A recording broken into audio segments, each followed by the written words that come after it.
All right. Shema, Yasher Allah, Yahweh, Allah Yahweh, Yahweh, Achad. Shema, Yasher Allah, Yahweh, Allah Yahweh, Yahweh, Achad. Shema, Yasher Allah, Yahweh, Allah Yahweh, Yahweh, Achad.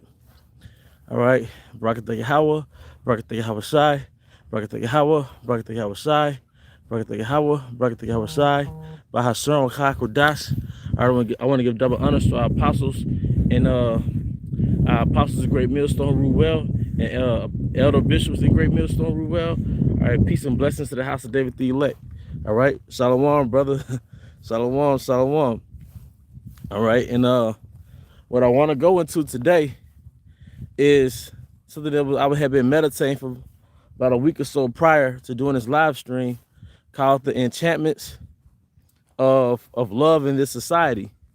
Because you know, when we come into this knowledge, Yahweh Shema Shai causes us to sort of reevaluate every construct in our mind that we've built upon in this society, man. And I can't help but to think about a movie that was entitled Love and Other Drugs, which is a really good movie because it exposed the pharmaceutical industry. All right, showing you how they sort of lobby to get certain medicine on the shelf. All right, but in that movie, all right, they called it, the name of the movie was called Love and Other Drugs, showing you that what Esau calls love is really an enchantment, because drugs are basically an enchantment. All right, but it referred to love as being an enchantment. All right, because what we think love is on this side is not what the Most High means, all right, when he deals with love. Okay, for an example, all right, in the book of Genesis, when Isaac sent his servants, Isaac had his servants to go fetch Rebecca, all right, to get his wife Rebecca, man. All right, well, basically, I think Abraham had, the service to do it, but basically a wife was gotten for Isaac. And of course, at that time, culturally, all of our women were virgins, okay? That was very important. But long story short, when he got with Rebecca, they went into the tent and he took it and he knew her. But then it said, and he loves her. So that him having sex with her cemented the marriage. All right, Isaac having sex with Rebecca submitted to marriage, man. But culturally, in the ancient world, not just in our homeland Jerusalem, but it's in the ancient world in general, marriage wasn't built off the concept of being in love. Really, when a man is in love, really he's enchanted. All right, he's enchanted because he's stemming off the Hollywood love. He's coming from a position of the Disney Pixar enchantment, all right, of what they call love. Really, he's under a spell, okay?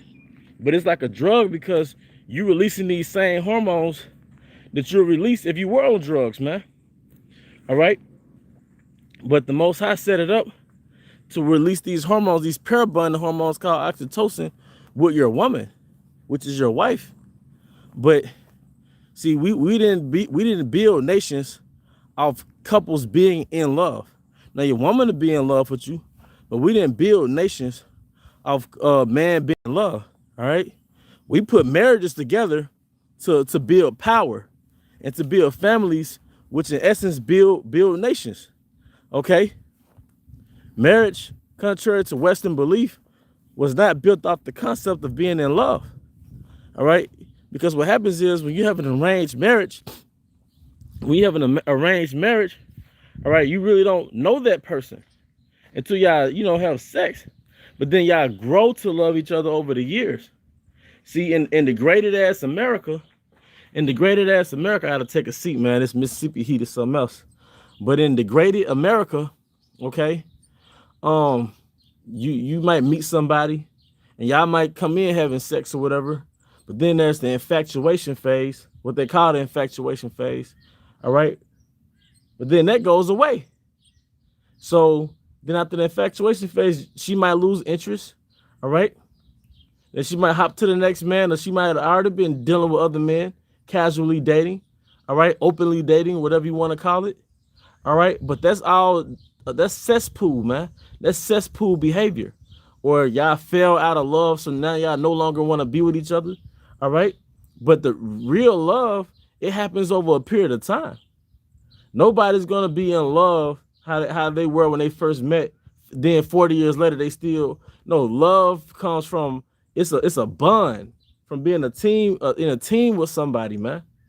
Or you working with this woman over a period of time. So we have enchantments, and and that enchantment is not according to the Bible. That's not of Yahweh Shema Shai, especially when it comes to the men. All right, that's a woman's arena, you know, being all of her feelings, being in love, and being bonded with her husband. Okay, but that's a drug and that's an enchantment. It's like a form of witchcraft, man. All right, and that's something that I've been meditating on. And they got this thing that says, "Nice guys finish last." All right, but what I was gonna say, they got this thing called "Nice guys finish last." But I had this conclusion. I had this concept in my mind through the spirit and power of Yahweh Shema Shai that there are two versions to women: how they look and who they are. Now, as it says in the scripture, stumble not at the beauty of a woman and desire her not for pleasure. All right. So there's two versions of women: how she looked and who she really is. And the beauty of a woman has been highly promoted in this society. The beauty of a woman has been highly promoted into this society to the point that it's been deified. And we have been sold on that image. Or we have been sold on that version of her that only consists of her looks, to the point where we think how she looks is who she is. You see? That's why the scripture says, stumble not at the beauty of a woman and desire her not for pleasure. Because she has duties. She has duties. All right? So when we see women and we gaze upon their beauty, we become enchanted. And because we've been born and raised in Babylon, we equate to how she looked to her character. Okay? And that's an enchantment. And it's second nature damn near in America. We all do it. But we think because she's physically attractive or she's wearing something that captivates you, you associate that with her character. So you finish last, or we finish last, because we've given these women all this credit without really knowing who she is. All right. Even in this society, all right, your woman might not have her head covered. You know, she might not, you know, do this, that, and the third. But the reality is, in a lot of cases, it's the woman who shows interest in you. All right. And what I've noticed through is the energy and the connection between that is different. When a woman shows interest in you, that takes that enchantment out of your head. That takes that chase out of your head. That takes that, damn, she didn't text me back. Did I say something wrong? It takes that BS out of your head. All right. Now you're dealing with her from a reality point of view. Now you get to know her. All right. And she has to show you how she benefits your life. That's what you really deal with. Like, I can't micromanage. I'm not sitting here telling brothers how to deal with women. That's not my job or my place. But a lot of times when it's a woman that you might not have been looking at, but they have an interest in you, that takes that enchantment out of your head, man. All right? The overly excitement that she texts you back out of your head, man. All right? But like I said, we have been given, there are two versions to women. That's why it says also in the scriptures, what? Beauty is vain and favor is deceitful. Beauty is fucking vain, man. The Most High did not create almost 4 billion women to be goddesses, man. It doesn't work like that. All right. That's a fucking enchantment. All right. Shalom, shalom. Yahweh Ba'ashem, Yahweh Shai Ba'ashem Rakakudash. All right, Baraka Thumb and a Haba Thumb to you brothers and elders in this live chat. The water for tuning in. Okay. But we have to unplug from these damn enchantments, man. I say we because I was a part of it. And I have to make sure that I'm moving soberly in this society, man. A woman is not a goddess because she ain't got no clothes on, man. All right?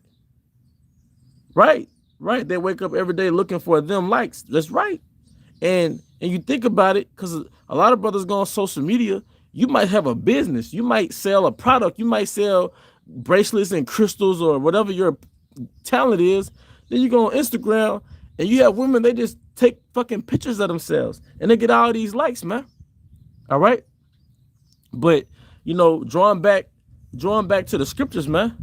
All right. And less clothes is actually less value. Hey, that's a beautiful point. All right. There we go with the scripture. It's from GMS Chicago, Rapaya, the end. So Rock 25 and 21. Stumble not at the beauty of a woman, desire her not for pleasure. Hey, because we coming back in the rulership, brothers. We coming back in the rulership. All right. So we have to maintain some type of reserve about ourselves that we don't go buck wild over every woman we see. Because really those are enchantments. Like a brother put up that video when that nigga woman with that blonde hair from the UK was saying, traditionally speaking, we as women were up here and you as men were down there. But that's not so. Traditionally speaking, the average woman you see on social media would be called prostitutes. All right. So the average woman that you enchanted by, really, she's a whore, man. All right. And that's why it also says in Sirach, the 9th chapter,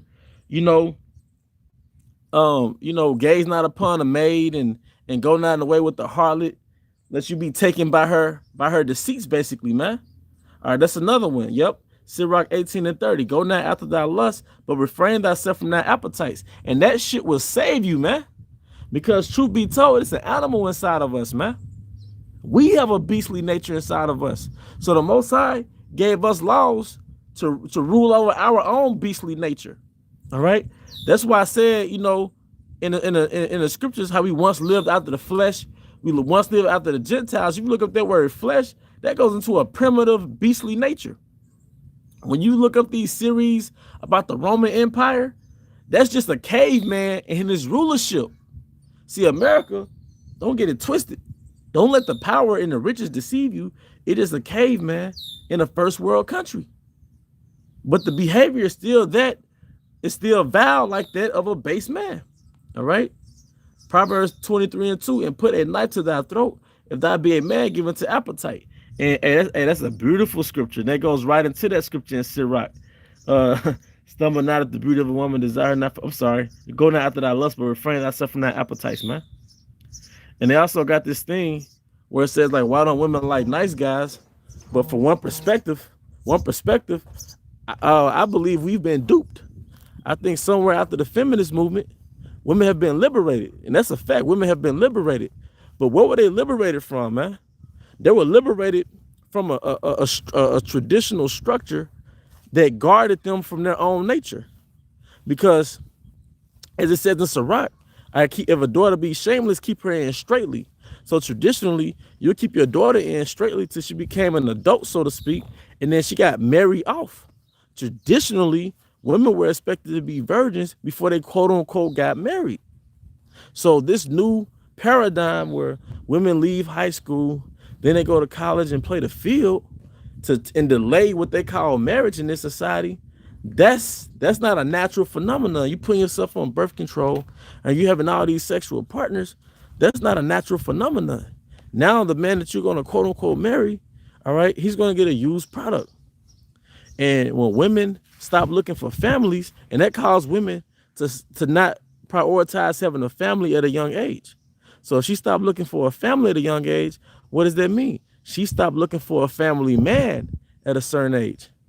See, it's not that there's something wrong with brothers or, you ain't got game. It is that a lot of brothers and a lot of jakes in this society, people, they're still traditionally minded in the sense that they go to work, they pay their bills, they got a car note. You're just a traditional man. But what happens is your female counterpart has been liberated from your structure. And so she's been liberated to deal with men off her own appetite, off her own lust, man, which are usually not men that's conducive to building a family. Hence the single mother phenomenon that we have in the so-called black community. Sirach 25 and 25.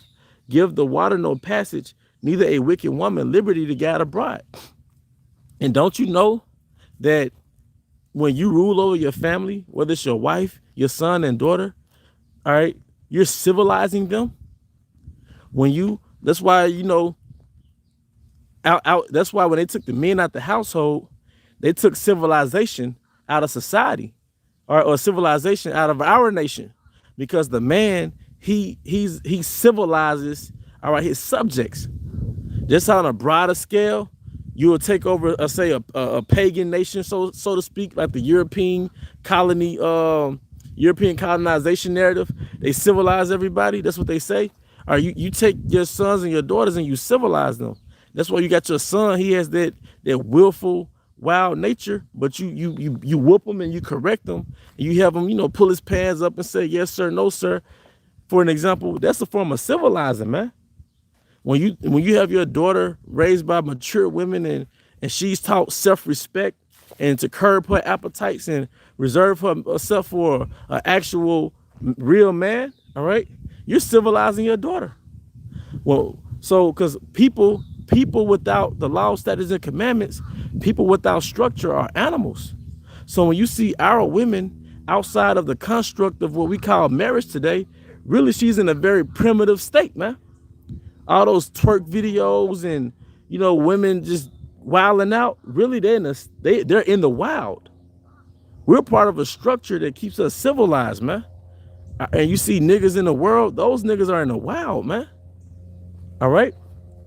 But going back to the live stream, the topic of the live stream, the enchantments of love in this society, man. All right, all these love songs and you singing to women, all right. All right, where's that in the Bible, man? Where's that in the scripture, man? But they demonize the instinct in you to put people in their place, man. All right, GMS two-edged sword, Proverbs 23:13. Withhold not correction from the child, for if thou beatest him with the rod, he shall not die.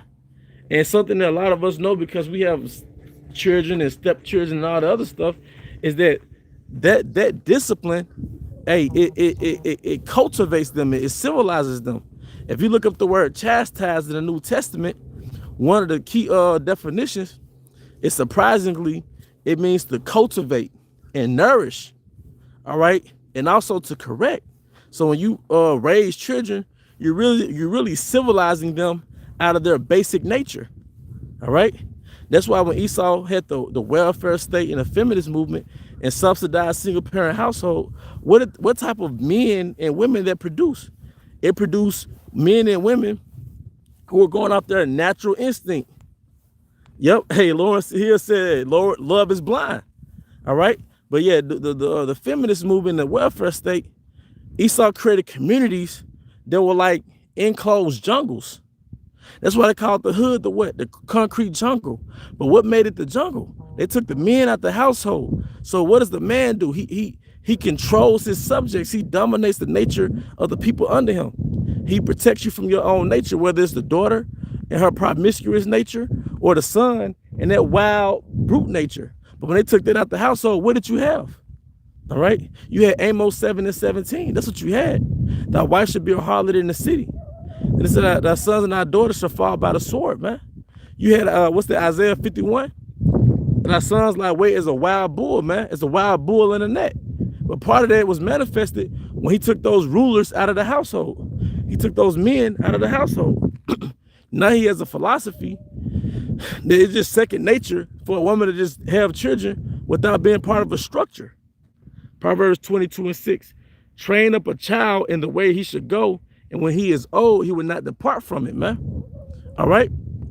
And these scriptures were not written to women. These scriptures were written for the Israelite man. Okay. So through the spirit and power of Yahweh Shema Shai, the whole world is about to be tamed. Starting with Yahweh and him sending his son Yahweh Shai to come and do a military coup. What's about to happen now is a military coup. All right. That's why he's referred to as the Lord of Hosts. That's about to be a military coup. And he's about to kick all these kings, namely the elites, out of their rulership. And then what he's going to do as pursuant to Daniel the 7th chapter, the saints shall take the kingdom. All right. He's going to put his subjects under his rulership. He's going to put, his friends under his rulership, his men, the elect. Like going back to the book of Esther, all right? When the king came into power, he put the princes over different provinces, man. He put princes over different provinces, man. For an example, you got the continent of America, but then you got the 50 states within the United States. So you got a so-called president, then you got like 50 governors in each state. But then under those governors, you got mayors in each city. All right. So Yahweh Shai is going to do it like that. He's going to subjugate the planet Earth. All right. Then he's going to put the elect up under his rulership. Now we're going to rule. All right. Yep. I got to get that scripture. Psalm 73 and 22. So foolish was I and ignorant. I was as a beast before thee. Before we came into the knowledge, we were a part of a beast culture. I don't care if you were a part of the urban so-called black culture or you were just in America. You were still a part of a beast culture, man. But going back to what I was saying, all right, Yahweh Shai is going to do like the ancient kings did, all right? He's going to take over the planet Earth, all the kingdoms of the planet Earth. Then he's going to allot different positions to the hopefully elect, all right? But the last level of rulership is the household. So going back to the first analogy, you got the president of the United States, just giving an example. Then the 50 states ruled by governors. But under those governors, you got all these cities within those states ruled by mayors. All right. You got city councilmen and things of that nature. But the last level of that is the men who rule their household. Don't you know that you ruling your household is an extension of the government of Israel? All right. Because you say you have an Israelite king. All right, then you have the elders of the city, but it's expected for you to govern your household, man. So that goes to show you women's liberation, all right, women's liberation and the welfare system, all right, was a government overthrow. It was a domestic overthrow, man. It was a domestic overthrow, man, by the serpent, man. Very subtle. All right, Ecclesiastes 10 and 1. A wise judge will instruct his people, and the government of a prudent man is well ordered. All right. That's why the Most High commanded us in the laws of Moses to wake up in the morning talking about the law. All right. You program your children, your sons and daughters with the law. Put the law on your walls and your houses, man, because that was an extension of their government. All right. You're an extension of the king. Whatever your nation is, which our nation is the nation of Israel, we are an extension of King David. Just a common man is an extension of the supreme government that rules in their dominion, man. All right. Yep. Sirach 10 and 2. As the judge of the people is himself, so are his officers. And what manner of man the ruler of the city is, such are all they that dwell therein, man. All right. And your household is a form of government, man. But Esau, he kicked us. It was a government. Women's liberation was actually a government overthrow. It was a domestic government overthrow because the seat of a nation starts in the household. The seat of the nation starts in the household, but they demonize your rulership by saying it was like toxic masculinity. But now the Most High allowed this to happen because it's like he's saying, okay, you see what happens when we take you out the household? You see what happens when we allow women to go off their own devices? I know this may not sound good to certain people, but women were not meant to go off their own devices, man. Humans were not meant to go off their own devices, man. Because a woman's brute nature, a woman's untamed nature is sexual promiscuity. All right? A woman's brute nature is sexual promiscuity, man. Via Spirit 4:4, it's like Eve don't think correction exists. Exactly. What the hell is correction? All right? But Eve reminds me of the scripture in Ezekiel, the 16th chapter, where the Most High personified Israel as a woman, but it refers to Israel as like an imperial whore. I think that was the word, imperial whore. But basically, it's a high-minded whore. It's a whore you can't tell shit. It's a whore with a superiority complex, man. Who does that sound like, man? All right?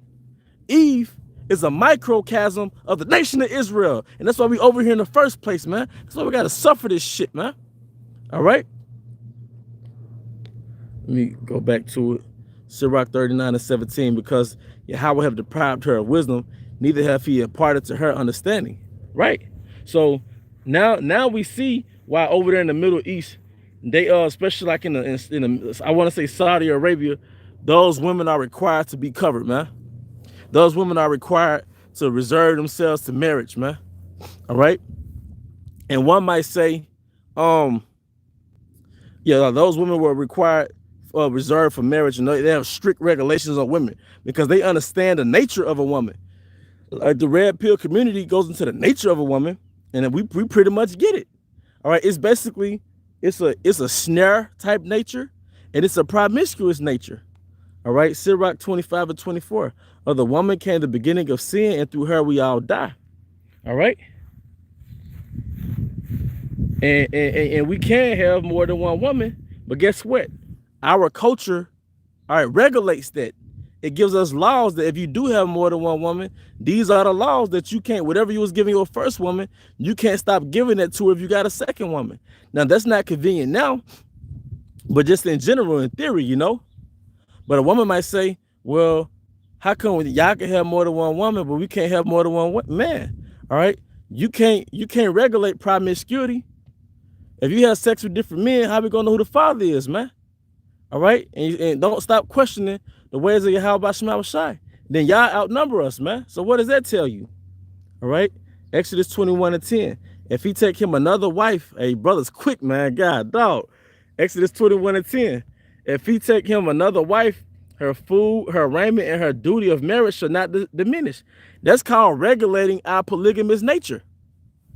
You see? Yeah, but the water, brother, y'all in the spirit, man. But yeah, that's called regulation, man. See, the Most High creates systems within the law to regulate human function, to regulate human nature. Like I said, there's no law that command us to go and rape a woman.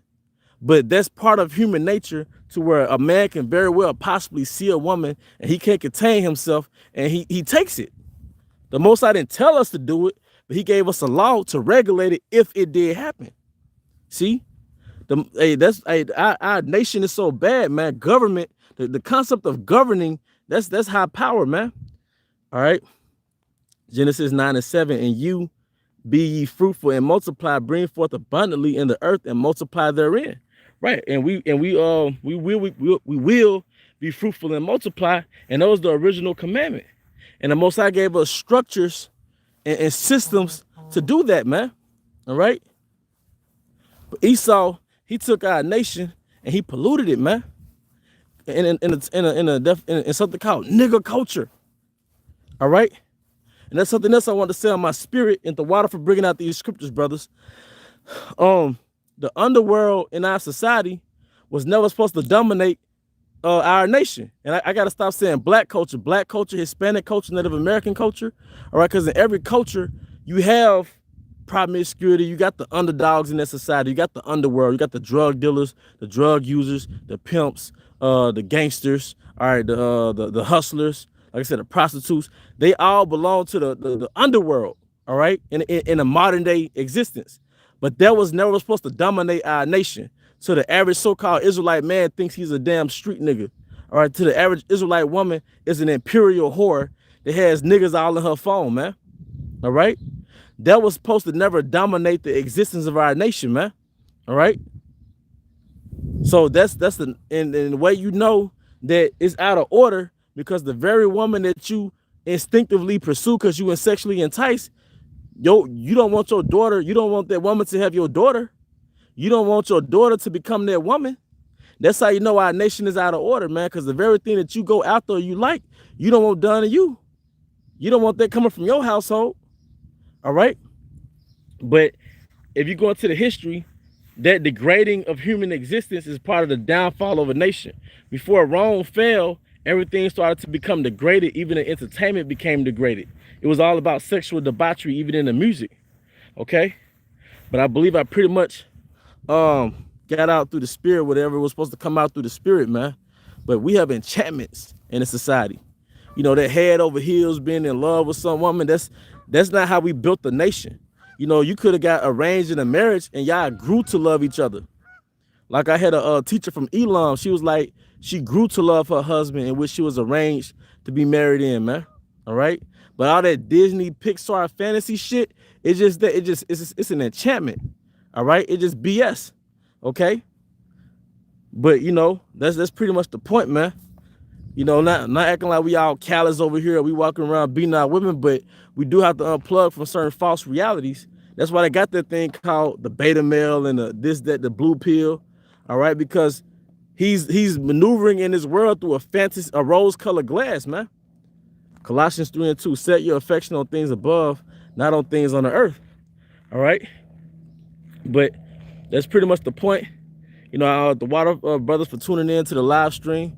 I hope brothers and sisters were edified. You know, the Most High, he's raising up the tabernacle of David, and we coming from the perspective of builders, all right, and rulers. The Most High is conditioning us to rule, you know, not sit here and be in our feelings, you know. All right, he's conditioning. He's taking us out of that Roman, which that's where we get romance from, the Romans, all right.